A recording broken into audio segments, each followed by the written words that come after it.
Salmo 9, nós vamos ler todo o Salmo.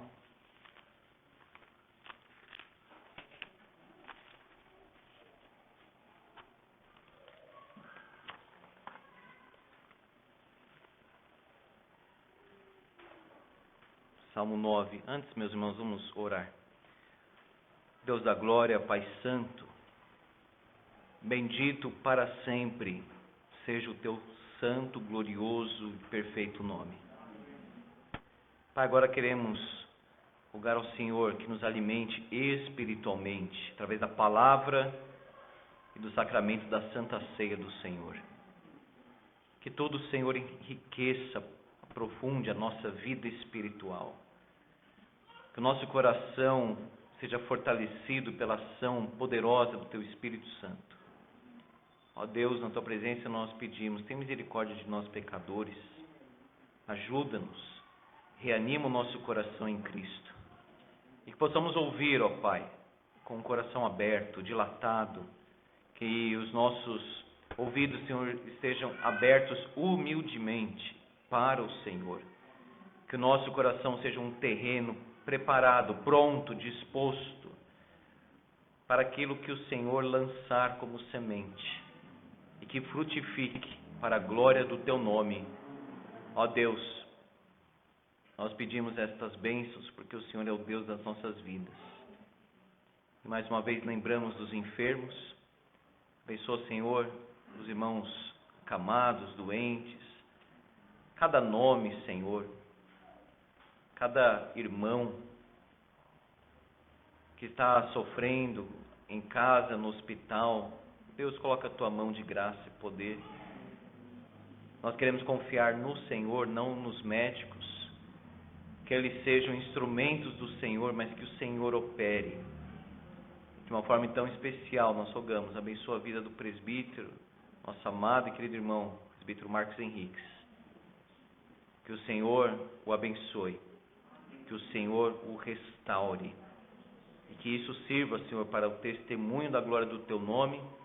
Como muitos irmãos aqui pegaram, ó Deus, essa doença que tem assolado o mundo, a Covid, mas estão aqui testemunhando de que o Senhor é bom e cuida de nós. Pai, fala conosco, derrama sobre nós a Tua bênção, em nome de Jesus. Amém, Senhor. Irmão, Salmo 9 diz assim a palavra santa: ao mestre de canto, segundo a melodia, a morte para o filho, Salmo de Davi. Louvar-te-ei, Senhor, de todo o meu coração. Contarei todas as Tuas maravilhas. Alegrar-me-ei e exultarei em Ti. Ao Teu nome, ó Altíssimo, eu cantarei louvores. Pois, ao retrocederem os meus inimigos, tropeçam e somem-se da Tua presença. Porque sustentas o meu direito e a minha causa. No trono te assentas e julgas retamente. Repreendes as nações, destrói o ímpio e para todo sempre lhes apagas o nome. Quanto aos inimigos, estão consumados, suas ruínas são perpétuas. Arrasaste as suas cidades, até a sua memória pereceu. Mas o Senhor permanece no seu trono eternamente, trono que erigiu para julgar. Ele mesmo julga o mundo com justiça, administra os povos com retidão. O Senhor é também alto refúgio para o oprimido, refúgio nas horas de tribulação. Em Ti, pois, confiam os que conhecem o Teu nome. Porque Tu, Senhor, não desamparas os que Te buscam. Cantai louvores ao Senhor que habita em Sião. Proclamai entre os povos os seus feitos. Pois aquele que requer o sangue lembra-se deles e não se esquece do clamor dos aflitos. Compadece-te de mim, Senhor. Vê a que sofrimentos me reduziram os que me odeiam. Tu que me levantas das portas da morte, para que às portas da filha de Sião eu proclame todos os Teus louvores e me regozije da Tua salvação. Afundam-se as nações na cova que fizeram, no laço que esconderam, prendeu-se-lhes o pé. Faça conhecido o Senhor pelo juízo que executa. Enlaçado está o ímpio nas obras de suas próprias mãos. Os perversos serão lançados no inferno, e todas as nações que se esquecem de Deus, pois o necessitado não será para sempre esquecido, e a esperança dos aflitos não se há de frustrar perpetuamente. Levanta-te, Senhor, não prevaleça o mortal, sejam as nações julgadas na tua presença. Infunde-lhe, Senhor, o medo. Saibam as nações que não passam de mortais. Amém. Destaco aqui, meus irmãos, os versículos 9 e 10. O Senhor é também alto refúgio para o oprimido, refúgio nas horas de tribulação. Em ti, pois, confiam os que conhecem o teu nome, porque tu, Senhor, não desamparas os que te buscam. Amém. Meus irmãos, o trono de Deus permanece para sempre. Não houve um momento, não houve um lapso, não houve um descuido em que Deus não estava reinando, governando soberanamente tudo. Deus não governa apenas a sua igreja, Deus não governa a história de um modo geral, Deus governa todas as coisas. Ele é um reto juiz.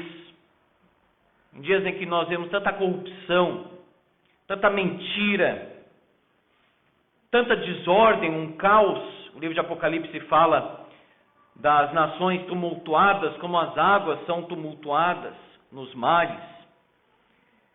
Deus permanece no trono. Quando o rei Uzias deixou o trono, nós lemos lá em Isaías capítulo 6, o texto diz: viu o Senhor num alto e sublime trono. O trono dos homens passam. As questões vão e vêm durante a história, mas olha o versículo 7, o Senhor permanece no seu trono eternamente. O salmista teve uma experiência com Deus. E ele quer mais de Deus na sua vida. Ele não quer pouco, ele quer muito. Porque Deus tem muito para nós. Em termos espirituais, os irmãos entendam. Tanto que o fruto da justiça de Deus é o louvor.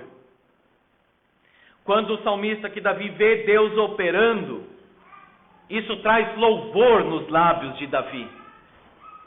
Irmãos, que os nossos lábios nunca cessem de louvar a Deus, como diz o hino. Nunca meus lábios cessarão, ó Cristo, de bendizer-te e dar-te glória. Nunca!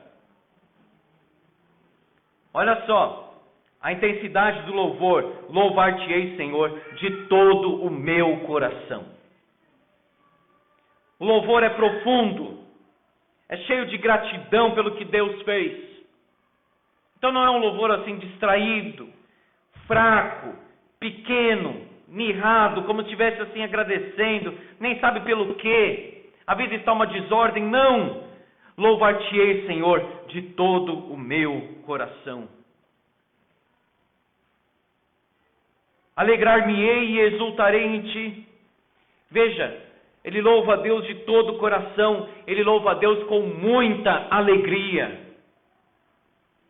Ele louva a Deus numa exultação, ou seja, num júbilo. E o fundamento do louvor é o conhecimento que ele tem de Deus. Ao teu nome, ó Altíssimo, eu cantarei louvores. Ele louva a Deus porque ele conhece Deus. O verdadeiro louvor a Deus procede do conhecimento de Deus. Porque a vida eterna é o conhecimento de Deus. Portanto, o conhecimento de Deus é o alvo da vida. O conhecimento de Deus é o propósito da nossa vida cristã. Não o conhecimento de si mesmo, como se fosse conhece-te a ti mesmo. A partir do quê? Em qual referência? Não. Conheça a Deus. Para conhecer assim. Louvar-te-ei, Senhor, de todo o meu coração. Qual é o tipo de louvor? Qual a intensidade de louvor que Deus tem recebido dos meus lábios? Gratidão, alegria, conhecimento de Deus. Irmãos, louvor a Deus é fruto de uma experiência com Deus. Nós louvamos a Deus quando nós conhecemos a Deus, e conhecer a Deus é andar com Deus, é ter intimidade com Deus, é andar na presença de Deus. Aí nós temos um louvor. O louvor não é humano. O louvor é para a glória de Deus. E aí você jogaria no lixo talvez 80% das músicas evangélicas modernas, chamadas de gospel. Na verdade são humanistas, são cheias de vaidade, dizendo: eu quero que Deus responda ao meu sonho. A Bíblia diz: Deus quer que você desista do seu sonho. Faça isso, faça aquilo em mim, faça isso na minha vida, etc. Eu. Não somente está louvando por quem Deus é e o que Deus tem feito na sua vida. Louvor a Deus. De todo o coração, contando todas as maravilhas. Deus faz maravilhas. Quando Ele abre os nossos olhos, nós vemos as maravilhas de Deus. E ele louva a Deus porque ele conhece Deus. O fundamento da justiça de Deus é o seu trono. Teu é o reino, dizia Davi. Uma justiça que aterroriza. Olha o versículo 3. Os inimigos retrocedem, tropeçam, somem-se da sua presença, como aquele que está assustado, sai correndo com medo de Deus. E Deus é terrível, sim, para aquele que não conhece. Haverá um dia em que as nações tremerão na presença de Deus. Do que de alegria? Não, você não conheceu a Deus, de medo mesmo. Eles estão correndo aqui, até tropeçando, caindo, desesperados, como se um leão estivesse perseguindo. Um juízo terrível. Quando fala que Deus é tremendo, não é nesse sentido somente que nós falamos: tu és tremendo, como Deus é maravilhoso. Não, tu és tremendo no sentido de tremer mesmo. Justiça que aterroriza, justiça perfeita, sustenta os meus direitos e a minha causa. Deus sabe quem é justo, Deus sabe quem é injusto. Deus sabe o que procede corretamente e aquele que não procede corretamente. Deus está num trono que é o trono branco, conforme Apocalipse capítulo 20. É um trono preciso, perfeito, que julga corretamente. Um trono universal, porque Deus chama as nações para julgar as nações. Haverá um dia, meus irmãos, que nós prestaremos contas a Deus. Diz o apóstolo Paulo: tudo que fizemos por meio do corpo, nós vamos prestar contas. E Deus vai chamar as nações, repreendes as nações, destróis o ímpio, e para todo sempre lhe apagas o nome. Esse ímpio, rebelde contra Deus, que hoje, às vezes está até assim florescendo como os Líbanos, como os cedros do Líbano, imponentes, soberbos, daqui a pouco deles sumiram, e na presença de Deus eles não permanecerão em pé. Deus apaga o nome como uma borracha. O que está escrito aí? Não sei, é o ímpio isso. Cadê os ímpios? Daqui a pouco morreram, desapareceram, foram apagados, mas no dia do juízo final prestarão contas a Deus. Deus é um juiz universal. Todos estarão ali diante do trono. Todo joelho se dobrará diante de Jesus Cristo, porque esse juízo é permanente. As ruínas dos ímpios são perpétuas, dos inimigos de Deus. Arrasaste as suas cidades, até a sua memória pereceu. Tudo aquilo que o ímpio construiu através da impiedade. E agora? Cadê?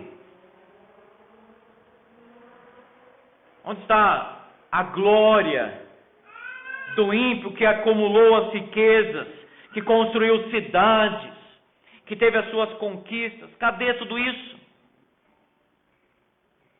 E quando chegar o dia final, toda essa riqueza vai ajudar para quê? Em quê? O juízo de Deus, então, é um juízo permanente, estabelecido, permanece no seu trono eternamente, trono que erigiu para julgar. E exclusivo, Ele mesmo, diz o versículo 8, julga o mundo com justiça, administra os povos com retidão. Deus é juiz, mas Ele é um justo juiz. Ele pesa todos os feitos na balança, diz o livro dos Salmos. Quando tantos juízes aí julgam e falam de uma forma muito hipócrita, e parcial das coisas, nós podemos ter a certeza: Deus é um reto juiz. Portanto, o fundamento da justiça de Deus é o seu trono, eternamente estabelecido. E a bênção da justiça de Deus é o refúgio do servo de Deus. Olha o versículo 9: o Senhor é também alto refúgio para o oprimido, refúgio nas horas de tribulação. Oprimido, aquela pessoa pressionada, está sofrendo, especialmente por causa desses ímpios aí. Onde ele pode se refugiar? Talvez você esteja pensando nisso nesta noite. Onde eu posso encontrar consolo para a minha vida? Talvez nessa situação de perseguição, de impiedade, de injustiça, talvez em outra. Essa é uma metáfora muito usada na Bíblia, porque no contexto da guerra, o pessoal que estava fugindo, ou até procurando um lugar de descanso, ela tinha que achar um refúgio. Aqui não diz somente refúgio, nesse texto enfatiza o seguinte: um alto refúgio. Deus é o nosso lugar, meus irmãos, de segurança. Ali nós estaremos seguros. Ali, nele mesmo, nós descansaremos. Sabe o que esse verso significa? Que nós precisamos correr para Deus, não para os homens. Que nós precisamos buscar o Senhor, como aquela pessoa no meio de uma perseguição, uma guerra, buscava um lugar de segurança, de refúgio, para se esconder até dos animais às vezes. Corria. Vamos correr para Deus. Vamos dizer: Senhor, cuida de mim. Refúgio nas horas de tribulação, diz aí o versículo 9. Tribulação. A segurança do crente está em Deus. E esse crente corre para Deus, e ele está seguro em Deus, e ele fica feliz em Deus, porque ele conhece o nome de Deus. Ele sabe quem Deus é, ele sabe o que Deus faz. Em ti, pois, confia os que conhecem o teu nome. O que Deus fez, alimenta, sustenta, fundamenta a nossa fé. Você que conhece o Senhor, você cristão que é constante na vida cristã, na vida de oração, leitura bíblica, você que ama a Deus, tem fé. Eu tenho certeza que você tem a certeza, e experimentou isso: Deus não desampara aquele que o busca. Guarda isso no seu coração. Em ti confiam os que conhecem o teu nome, porque tu, Senhor, não desamparas os que te buscam. Deus não desampara. Às vezes Ele permite uma situação, é provação, mas Ele está ali junto. Deus não vai largar um filho dele. Se nós questionarmos a presença de Deus, a segurança de Deus, a bênção de Deus, nós estamos questionando Ele mesmo. Porque Ele prometeu guardar. Ele prometeu a sua presença. Deus é refúgio seguro para os que conhecem o seu nome. Deus é refúgio seguro para aquele que tem confiança. O Senhor não desampara aquele que o busca. Deus é refúgio seguro para os que clamam na aflição. Deus é refúgio seguro para os que louvam em Sião.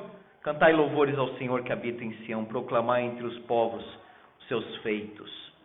Eles adoram, eles louvam, eles vivem na presença do Rei exaltado. Por isso que tem muito a falar sobre Deus. Eles têm experiência com Deus. Eles falam que eles vivem com Deus. Cantai louvores ao Senhor que habita em Sião e fale entre os povos o que Ele faz. Compartilha com Deus, com as pessoas, como Deus é bom. Como Deus é fiel. As pessoas que você encontrar nessa semana, oprimidas, atribuladas por tantas coisas que acontecem nessa vida, tanto problema que tem hoje ainda mais, chega para essa pessoa e diz: olha, Deus é bom. Deus ajuda. Em Deus nós sempre podemos confiar. E o que Deus faz na nossa vida frutifica louvor para Ele mesmo. Porque o que nós experimentamos na vida diária com Ele Nós cantamos aqui, por exemplo, quando nós cantamos Tu és fiel, Senhor. Vem à sua memória o que você enfrentou com a sua família, a enfermidade que Deus te abençoou, você superou aquilo, aquela porta de emprego que Deus abriu, aquela porta de emprego que Deus fechou, Deus conduzindo todas as coisas. Quando você chega aqui e canta Tu és fiel, Senhor, isso brota de uma experiência com Deus. Que através da oração, você reconhece o agir de Deus, a mão de Deus, porque entrega tudo para Deus. Entrega o teu caminho ao Senhor, confia nele, mas Ele fará. Agrada-te do Senhor e Ele satisfará os desejos do teu coração, porque os desejos do teu coração serão os desejos de Deus, porque se agrada nele. Confia no Senhor e espera nele. Portanto, que Deus faz a nossa vida vir um testemunho. Proclama entre os povos os seus feitos. Quantas vezes nós abrimos a boca para falar de Deus para outros? Então, veja o que Deus fez. Chega aqui, eu vou contar tudo o que Ele tem feito pela minha alma, diz o salmista. O que Ele tem feito pela minha vida. Um testemunho e a proclamação de Deus, porque Ele habita no meio do seu povo. Deus é fiel, irmãos, Ele requer o sangue. Caim foi confrontado por Deus. Caim, você matou o seu irmão. A justiça de Deus requer essa aplicação da sua própria justiça. Ou seja, as coisas não ficam soltas assim. Nesta geração, nesta vida, ou no dia do juízo final. Deus requer o sangue, Deus se lembra deles. Portanto, nenhuma maldade é esquecida, é apagada. Deus tem um registro. E o ímpio que atenta contra o justo, ele vai pagar. Ele vai pagar. Deus pedirá contas. E o salmista louva a Deus por isso. Porque Deus é sempre fiel. Deus é sempre coerente na sua justiça. E o aflito está ali clamando, pedindo o socorro de Deus. O oprimido está clamando. Olha só, não se esquece do clamor dos aflitos. Como se Deus fosse indiferente. Não. Ele ouve o clamor dos aflitos, do desamparado, daquele que está desassistido por qualquer situação. Deus não se esquece do clamor. Nenhuma oração cai no esquecimento, como se fosse algo lançado no vazio. Não, Deus acolhe, Deus ouve. Exatamente quando o povo de Israel estava sofrendo lá no Egito, naquela escravidão, diz o texto bíblico que Deus viu o sofrimento do seu povo, atentou para a sua condição e ouviu o clamor dos filhos de Israel. O Senhor requer o sangue. Deus faz justiça sobre o assassino. Quer o assassino direto, digamos assim, ou indireto, que promove a morte. A voz do sangue de teu irmão clama da terra a mim, disse Deus para Caim lá em Gênesis, capítulo 4. No Salmo 5, o salmista diz: tu destróis os que proferem mentira. O Senhor abomina ao sanguinário e ao fraudulento. Abomina. Abominação, quando se refere a Deus, é como algo que cheira até mal. Ele despreza totalmente, porque Ele é justo. Glória a Deus por isso. Porque imagina um Deus que se relacionasse bem com assassino, com mentiroso, com sanguinário. Não, Ele abomina, Ele rejeita e lançará no inferno. É o que está escrito aí. Os perversos serão lançados no inferno. Versículo 17. Glória a Deus por isso. Porque Deus é justo. Porque Deus é santo. Porque Deus é fiel a Ele mesmo, a palavra que Ele empenhou. Deus não se esquece do clamor dos aflitos. Cada oração que você, cristão fiel, dirigiu a Deus, não será esquecida. Não é desprezada, não é apagada, não cai no esquecimento. Ele não se esquece. Continua clamando. Deus é justo, Deus é fiel, Deus conhece todas as coisas, porque a mediação da justiça de Deus é o clamor. Compadece-te de mim, Senhor, diz o versículo 13. Vê a que sofrimentos me reduziram os que me odeiam. Tu que me levantas das portas da morte. Clamor por compaixão. Tem compaixão de mim, Senhor. Tem misericórdia de mim. Deus, eu estou sofrendo. Deus, eu estou caindo na morte. Olha a perseguição que ele está sofrendo. A qual período da vida de Davi se refere a este salmo? Pode ser vários. Ele não quis nem pontuar especificamente um. Porque ele ficou perto da morte várias vezes. Ele encarou a morte várias vezes. Não somente com Saul ou Absalão, mas em vários outros contextos. Mas confiava no Senhor. O Senhor é a minha luz, a minha salvação. A quem temerei? Portanto, veja. Vê a que sofrimentos me reduziram os que me odeiam. Ele quer sair das portas da morte e ir para as portas de Sião. Observaram? Tu que me levantas das portas da morte, final do versículo 13, para que as portas da filha de Sião, ou seja, de um perigo, quase morrendo, ele quer sair para ir para a presença de Deus, adorar. Porque o que adianta Deus livrar do sofrimento da morte, se este que foi liberto não adorar depois? Ou seja, o agir de Deus na nossa vida, o livramento de Deus na nossa vida, é para produzir adoração, irmãos, louvor, glória a Deus, testemunho de Deus. Para que as portas da filha de Sião eu proclame todos os teus louvores e me regozije da tua salvação. Quem saiu, foi levantado das portas da morte do Sheol? É claro, o Senhor Jesus Cristo. E entrou no santuário celestial. E para sempre digno é o Cordeiro que foi morto, de receber toda a honra, glória, louvor, império, soberania pelos séculos dos séculos. Portanto, o livramento da morte de Davi, o livramento da morte de Jonas, prefigura a saída, por assim dizer, da morte do Senhor e Salvador Jesus Cristo. Clame por misericórdia, por compaixão, para que Deus veja o seu sofrimento, a sua dor. Tire você dessa situação, mas quando Ele tirar, que louve o santo nome do Senhor e agradeça. Volte para agradecer. Clame por compaixão. Clame por livramento. Clame. Asa confiou nos médicos, não confiou no Senhor.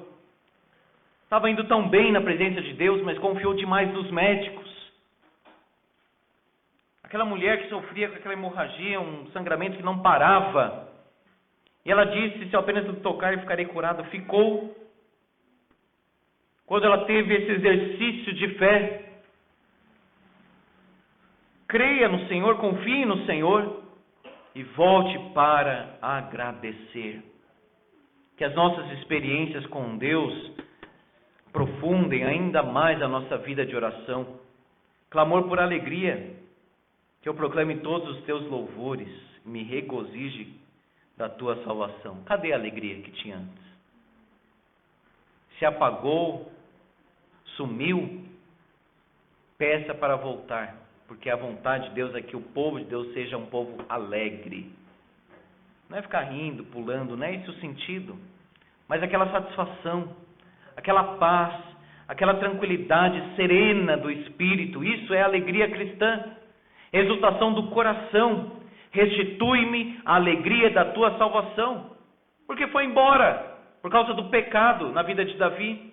O pecado rouba a nossa alegria. O pecado tira o nosso entusiasmo com Deus. Os ossos de Davi estavam esmagados ele estava assim pequeno, ele que vibrava tanto, que era tão animado com o seu Deus, agora está lá sem alegria. Ele diz: Senhor, restitui a alegria da tua salvação. Faz uma obra, Senhor, para que eu seja feliz com o Senhor novamente. Que eu me regozije, Senhor, com a tua salvação. Talvez ele clama pela compaixão, ele clama por alegria, ele clama pela retribuição justa de Deus, que as nações sejam afundadas na cova que fizeram. Tramaram o mal contra os justos, que eles mesmos caiam neste mal. Isso traz glória a Deus. O laço que eles armaram, que eles mesmos caiam nestes laços, porque Deus fará isso. Clamor por retribuição, a cova e o laço, que os ímpios caiam. Clamor por conhecimento, faz-se conhecido o Senhor pelo juízo que executa. Olha só, quando Deus executa o seu juízo, nós o conhecemos mais. Por isso que Davi está orando aqui: Deus, exerça o seu juízo. Exerça, para que nós possamos te conhecer ainda mais. Queremos conhecer o amor de Deus, mas também queremos conhecer a justiça de Deus. Porque a mão pesada do Senhor contra a impiedade exalta a santidade de Deus. Quem pode estar na presença deste Deus santo? O Monte Sinai, fogo, fumaça, tremendo, isso traz glória a Deus. Não é um Deus do nosso nível, para falarmos com Ele como se fosse um igual.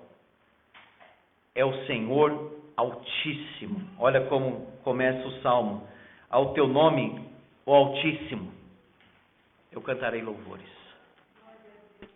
Um clamor por conhecimento. O Senhor revela a sua glória, o seu poder, a sua santidade no juízo. Mas, amados irmãos, ao mesmo tempo em que a sua glória se manifesta no juízo, a sua glória também se manifesta no castigo que nos traz a paz. Porque quando Deus enviou o seu Filho para morrer por nós, o Senhor Jesus sofreu o julgamento da ira de Deus. Por isso que não cai sobre nós mais. Por que o juízo de Deus não cairá sobre nós? Somos bons? Não. Basta ler Romanos 3, como eu falo. Somos melhores do que alguém? Não. Talvez somos piores do que os outros, isso sim. Somente, exclusivamente, porque colocamos a nossa fé em Jesus Cristo, que sofreu a ira total, esmagadora do Pai sobre ele. Portanto, a ira de Deus, a justiça de Deus não cairá sobre nós, porque Jesus Cristo sofreu o inferno na cruz, como disse João Calvino. Ele sofreu o inferno para que eu nunca fosse para lá e me recebesse no tabernáculo celestial. Deus é glorificado em tudo. Na salvação dos seus filhos, no julgamento dos ímpios, tudo traz glória a Deus. O salmista clama então agora por esperança. Os perversos serão lançados no inferno e todas as nações que se esquecem de Deus. Eu não quero estar com eles. O contexto do Salmo indica que ele está falando isso para confirmar no seu coração o seguinte: quanto a mim, eu estou do lado do Senhor. Eu quero a presença do Senhor. Eu não quero ser lançado para fora. A palavra inferno aí, Sheol, Hades, como a Bíblia traduz, ou seja, um lugar de esquecimento da graça de Deus, onde Deus está presente. Deus está presente no inferno, mas a sua presença é manifesta em ira, não em favor, graça, amor, misericórdia, compaixão. O que nós queremos? Para onde a nossa vida vai? Os perversos serão lançados no inferno, e as nações que se esquecem de Deus irão aí para esse lugar também. O diabo, seus anjos, besta, falso profeta. Mas a esperança dos aflitos não se há de frustrar perpetuamente. O necessitado não será para sempre esquecido. esperança dos que se lembram de Deus, esperança do que é esquecido pelos homens, mas é lembrado por Deus, é oprimido pelos ímpios, mas acolhido por Deus. Vale mais a pena, compensa estar do lado do Senhor, esse Deus gracioso, ainda que o mundo inteiro se volte contra Deus. Clamor por triunfo. O necessitado não será para sempre esquecido, a esperança dos aflitos não se há de frustrar, continue esperando em Deus. Não é uma esperança naquele sentido assim, olha, eu espero que isso aconteça. É uma esperança de certeza, eu sei que acontecerá. Eu creio no Senhor. É uma confiança segura, inabalável. A esperança dos filhos de Deus não será frustrada. Pelo contrário, Deus irá superar qualquer expectativa. Ele é mais do que nós imaginamos. O céu é mais do que nós esperamos. Levanta-te, Senhor, não prevaleça o mortal. E olhando numa perspectiva eterna, Cristo se levantará e voltará em glória. Não prevaleça o mortal, sejam as nações julgadas na tua presença. Cristo estabelecerá um tribunal. E infunde-lhe, Senhor, o medo. E no livro de Apocalipse nós vemos claramente isso. Os ímpios, que se esquecem de Deus, grandes ou pequenos, senhores, servos, os ricos, pobres, tanto faz, todos com medo. E dizendo para os montes, caiam sobre nós, escondendo-nos da face da ira do Cordeiro, porque chegou o grande dia da ira deles. Quem consegue escapar?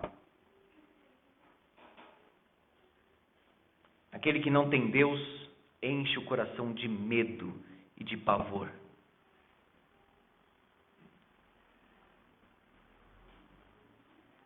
Saibam as nações que não passam de mortais.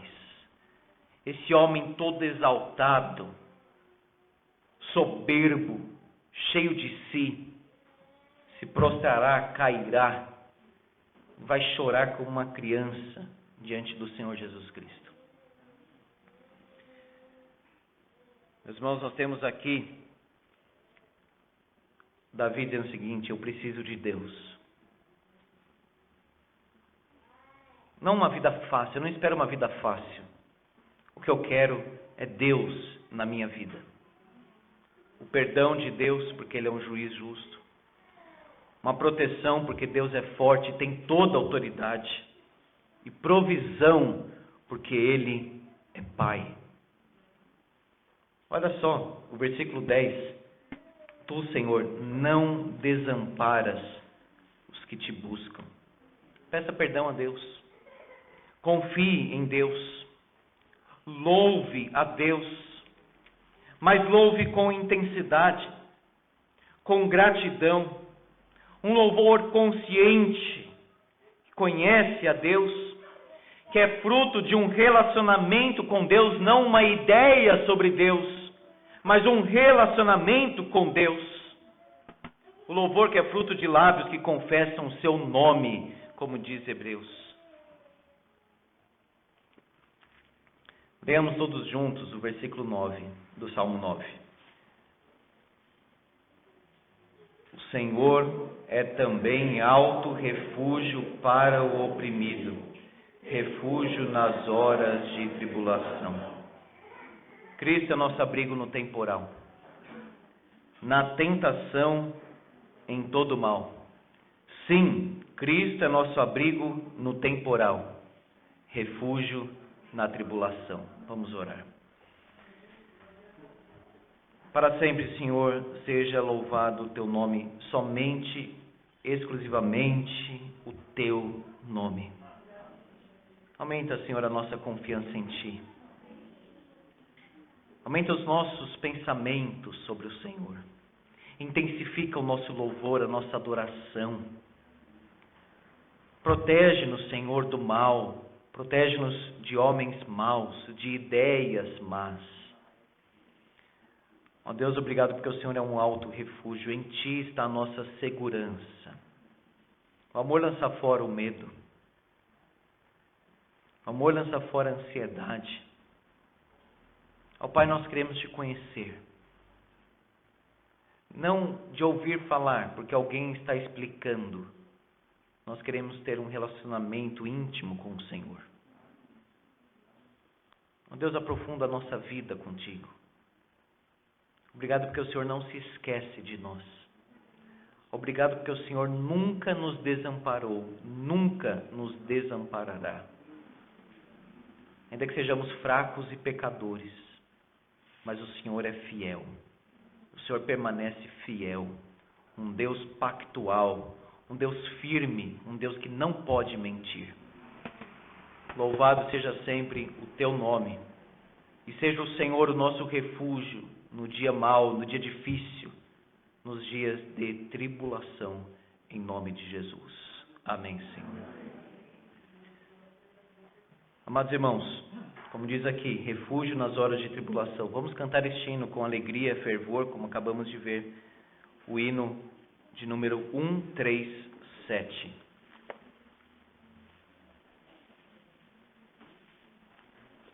Abrigo no temporal. 137.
Amém. A igreja pode se assentar.